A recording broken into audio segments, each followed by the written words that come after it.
Hello, I'm Julie Swenson, Managing Director of Forward Theater Company in Madison, Wisconsin. And I'm Mike Fisher, Milwaukee-based theater writer and dramaturg. I'm Jen Uphoff-Gray, founder and artistic director of Forward Theater Company. And this is Theater Forward, a twice-monthly conversation about theater from a local, regional, and national perspective. From Madison to Manhattan, we're excited to share insight into our own company while exploring issues surrounding theater in the Midwest and around the country. Welcome to episode 67 of Theater Forward. All right. Good to be here. So this week, we are excited to have another mailbag episode. We've gotten some really great questions from listeners and wanted to take some time now to answer them. And we've actually gotten so many, we're planning to have some more mailbag episodes in the near future. And if you've got topics you'd like to see us engage with on a future episode, please reach out to us with them and hopefully you'll hear them addressed in an upcoming conversation. So Julie, I'm going to let you kick us off. Our first question comes from Michael and Susan Schall. They are theater patrons extraordinaire. Not only are they subscribers to Forward, I think they see just about everything in the state and are lovely, lovely, lovely human beings. And one of their questions is, in spite of the general awfulness of the last 15 plus months, did anything good come out of the pandemic that you will be keeping? Something that worked that you never thought of or tried before? And I will start us off. One of the really wonderful things that we realized when we were doing digital filming is that we had the ability to do closed captioning and recognizing accessible theater and leaning into that and working towards it. So as we continue with some digital offerings or filmed versions of our productions, we are continuing closed captioning. And we're also going to be doing, having an ASL interpreter come for the last Saturday matinee performance of every show this season. And so working hard on that. And that was something that we could always do. And the pandemic pushed us to, now let's do this. Yeah. And I feel great about that. Yeah, there were a couple of things on speaking specifically to the part of the question about what were things you wouldn't have necessarily considered or thought possible, and the pandemic kind of made us realize how possible they were. And I think of a couple of things we're doing on the tech and scheduling end that are enormous quality of life improvements for all of us working on these shows and have not been unduly expensive or complicated. The two in particular I'm thinking of, one is that because we were trying to keep different pods of our tech crews separate, we paid for an extra day of set load-in before all of the shows that we were filming on stage, before we were able to have live audiences come back in. And it made the tech process then with actors and the rest of the design team, lighting designers, et cetera, so much more efficient, because with an extra day, the scenic load-in was pretty complete when we started with the rest of focus and actors on stage, in a way that made everybody's work easier, smoother, and better. And that's not without cost, paying for an extra day of labor, an extra day of rent of the space, all of that. But it's a huge bang for our buck in terms of how everybody feels when you start that first day actors on stage during tech. And so that's something we're going to do from now on for all our shows. Another one, and this came as much out of the We See White American Theater Demands document, as well as some of the quality of life, livable conditions conversations that the pandemic inspired. But we worked with Actors Equity Association to get permission to slightly adjust the number of hours that we can work in a day, because for my entire career, the standard has been a 6-day rehearsal week in the theater. That's the standard. 1 day off. We haven't had weekends for decades. And, it's usually for a fairly short period of time, this rehearsal period and all that, and everyone kind of sucks it up and expects it. But we worked with Equity to negotiate extending by half an hour the span of our days for 5 days a week. And we're able to fit our rehearsal hours into a 5-day week and have a proper 2-day weekend. And for someone like me as the artistic director who sometimes directs shows, what it means, because I've always used my day off to do artistic director work. And now I'm like, oh my God, I can have a day to do that and a day to be an actual day off. And that's pretty thrilling. So that was something that, again, we probably could have implemented earlier, although I don't know if we would have gotten the concessions from the union to shift our days if it weren't for this industry-wide conversation about working conditions and a more humane schedule. But that's another change that the pandemic kind of allowed us to consider. And I don't know that we're going back from that because it's pretty great. We start rehearsals in a few days and it's going to be 5 days a week. Woohoo! As somebody who is, I'm looking at the just ridiculous grin on Jen's face, which I share. I'm counting down the hours until we're back in the room on Monday. We're recording this on a Friday to start rehearsals for The Amateurs, the play that we so much wanted to do and was closed right before the pandemic started. I think what we'll see in that, and this is my sort of contribution to this question, a deepening of what in our case was already a really amazing work. I've seen a couple of shows now that I saw just before the pandemic. Schoolgirls, the African Mean Girls play at Goodman, which I saw at the end of July. And just this week, Bethany Thomas, just off the charts amazing in her redo of what had been the American premiere of Songs for Nobodies, a one-person cabaret in which she plays 10 different people, 5 famous singers, and then 5 people who are their fans. She did that at Milwaukee Rep 3 years ago. She's now doing it at Northlight. Those of you who are listening to this, please go see it. What you're seeing from her is a vulnerability. She's already terrific. I just love her to death. But what you see in her new work is a vulnerability, which reflects what we have all been through. It captures something of the vulnerability in some of the singers she's dealing with, including people like Billie Holiday and Judy Garland. But it's also embodied in her as a person.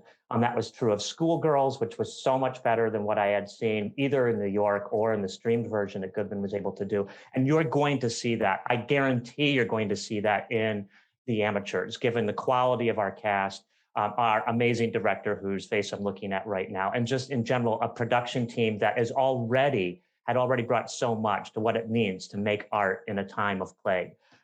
So that to me is a huge, it's part of this overarching awareness that we're seeing from people in terms of the way we treat each other, the grace with which, and patience, hopefully, with which we interact with each other. I think the love and appreciation for what we do is something we will never again take for granted. All of that is wrapped up into actors coming back even stronger than they were 18 months ago.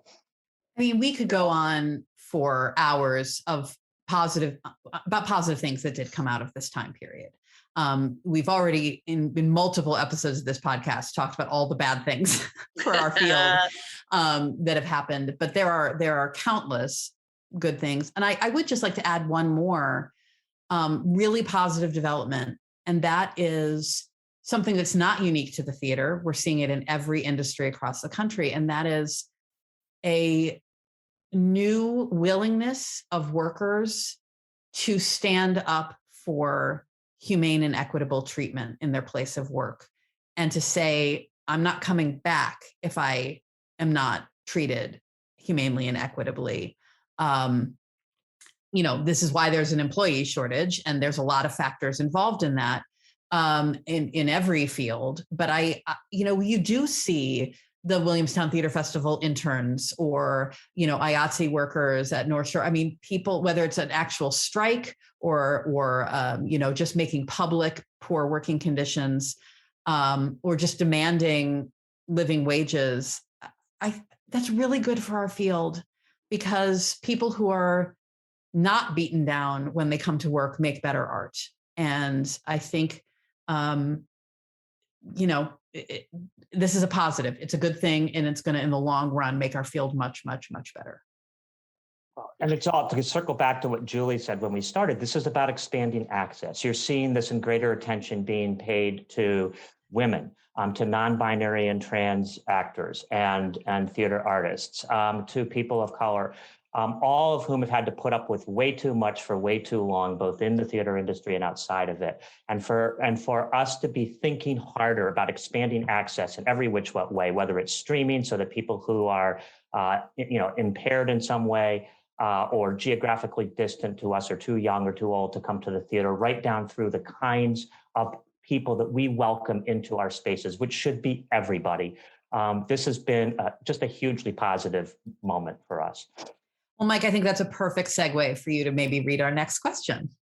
Yeah, so this is a question from Elise Edelman, who is, those of you who are forward subscribers or attendees know her very well. Anybody who lives in Wisconsin, frankly, knows Elise Edelman, who is just a terrific actor and theater artist, somebody I have just adored for forever, and who is going to be directing, another shameless plug for something that will be on the stage soon. She will be directing a production of the Laramie Project for the off the charts fabulous young company of First Stage. And the dates for that are December 3rd through 12th in Milwaukee. Elise has a couple of really great questions. So we're not done with you, Elise, after today. But for today, one of them is something that has just happened. And she says, in terms of theater news on my mind this week, Jeremy O. Harris pulled Slave Play on Tuesday from its LA run at the Mark Tappert Theater over the theater group's lack of representation of female playwrights. I'm really interested to hear your thoughts and reactions to that decision. Can I jump in? So this is in response to Center Theater Group in the LA area that has a 10-play season, and they recently announced it, and it's in many ways an incredibly diverse season. A lot of writers of color, a lot of exciting new plays, some world premieres. It was going to be the California premiere of Jeremy O. Harris's Slave Play. It might still be, but what was immediately notable to folks looking at the season announcement is that 9 out of the 10 plays were written by men. And in a field, we've done whole episodes on gender parity in the theater. It's not the kind of thing you can not notice before you announce a season, right? Somebody noticed it and decided to go forward with it anyway. Many people did.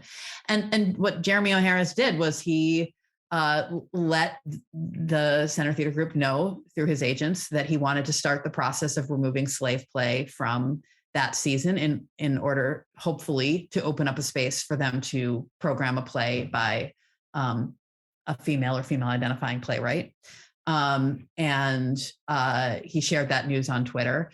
And first of all, this is just another opportunity to shout out what a remarkable voice in our field Jeremy O. Harris has become over the last couple of years. I mean, it's truly, it feels a privilege to be on social media in order to follow the things that he has to offer to our field. So that's great. I will also say that I was tremendously impressed because he followed that tweet up later that day, sort of responding to all of the attention that his announcement had been getting, to say, hey, I'm hearing a lot of people calling on all the other male playwrights in the season to also pull their projects.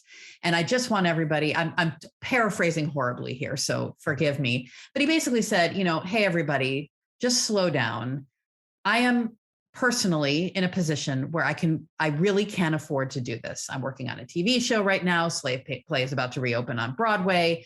I don't have kids. I'm doing fine. And I have the ability to do this in a way that's not harmful to my career or my family.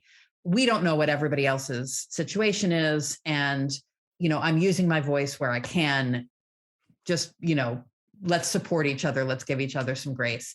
And I just have even increased respect for him for stating that. But I will also say it gets a little tiring that it seems to be predominantly people of color, women, queer artists, the ones who are willing to give up work, to give up income, to call all of the rest of us to do better. And that burden needs to stop falling on those folks.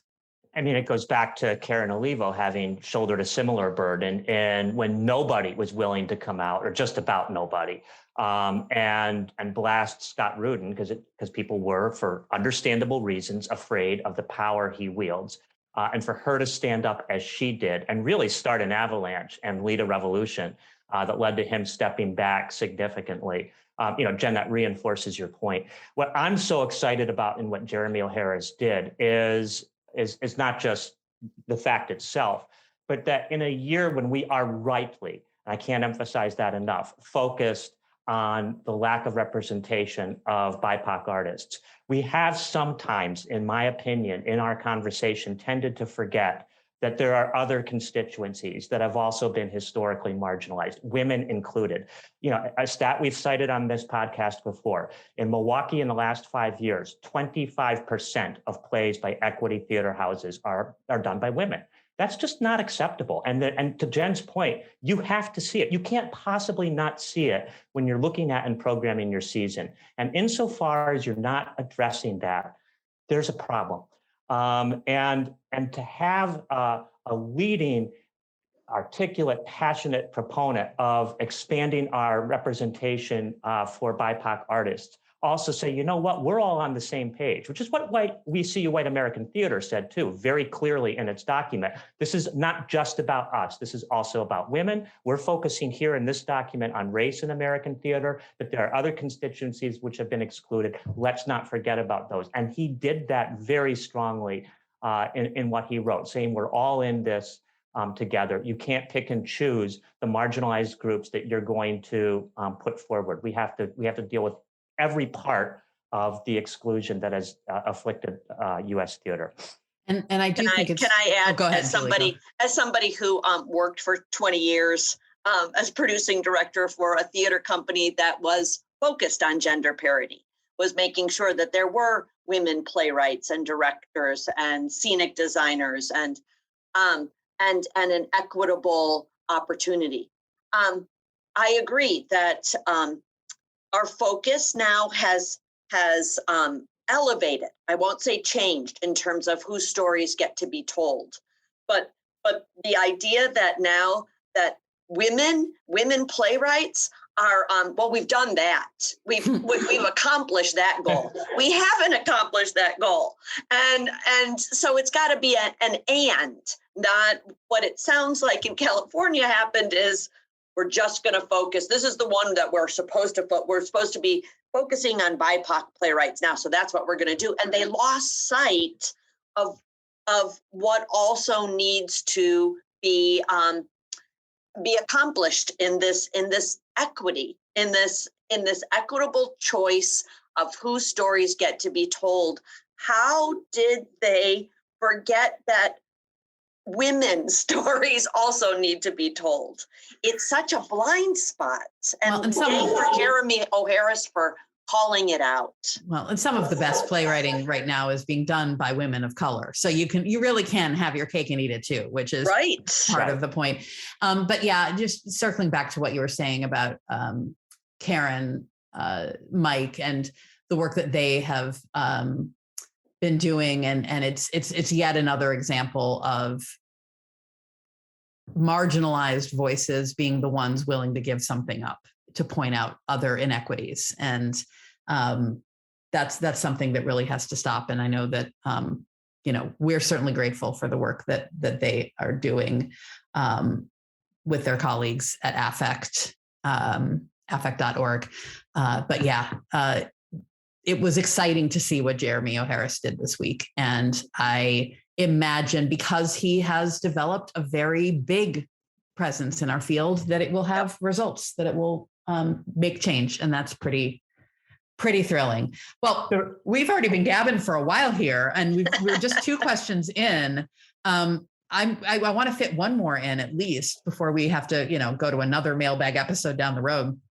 So this one comes from Orion Risk, who is a PhD candidate studying theater here at UW-Madison, and they are pretty extraordinary themselves. And Orion's question, again, one of many, so we'll hopefully get back to some of these other ones later. This intrigued me. They said, theaters across the country have lost subscribers since March of 2020. what's your approach to cultivating new theater goers and growing audiences? I can jump in. So I'll talk specifically about Forward because, their question is, what's your approach? We were fortunate in that we didn't have a dramatic decrease in the number of our subscribers, but it certainly went down, and it went down really for the only time in our history. We've been growing our subscriber numbers throughout. And, the pandemic was the first thing that caused that number to drop, and quite understandably. So we're talking about how do we rebuild that number of subscribers. I mean, they're our lifeblood. It's why we're able to program some pretty exciting, bold work, because we know we've got this wonderful cadre of subscribers that just will come along for the ride and know that they're going to love some pieces and like some and maybe not care for others, but that they'll always be excited and challenged and entertained. And that's wonderful. And they really are our lifeblood. I do think that one of the things we are trying to do is leverage this new degree of accessibility that has come from digital theater and filmed versions of theater to cultivate people who maybe did not have the ability to come to see our work or before to check us out when they can do it from the comfort of their own homes, and hope that the caliber and excitement of the storytelling we do will entice them to check out more of our shows. I think that's a big thing we've been looking at. Mike, it looks like you've got it. Well, no, and this is par for the course with Forward Theater and with things we've talked about on this podcast. I mean, I think that we will entice the subscribers we have to stay and win new subscribers, Forward and theaters in general, if we're paying attention to some of the many new voices that are out there that have been denied for too long. Not just because, quote unquote, we should, from an ethical or moral standpoint, but because, as Jen, you alluded to, that's what some of the best writing is right now.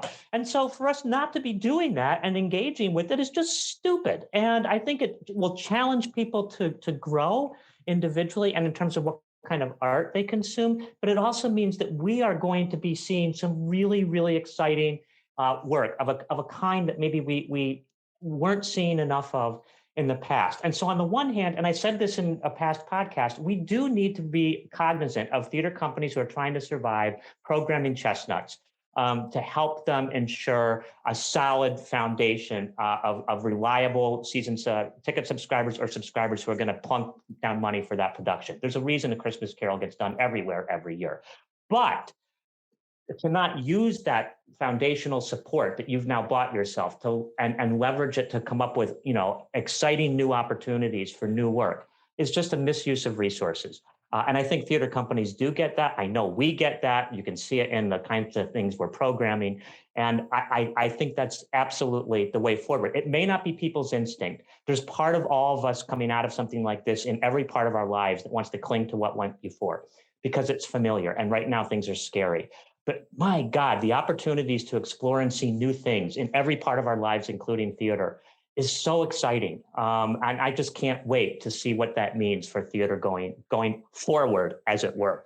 Well, I think there's a little bit of a yes and to that, Mike, which is that we can do all of that and we can take really tender care of both the subscribers that we have who stuck with us and the ones who are not currently with us because the world is scary and challenging right now, but there's no reason that those folks can't or won't come back to us over the next year or so as, dear Lord, I'm going to knock wood, COVID, becomes a more managed part of our lives.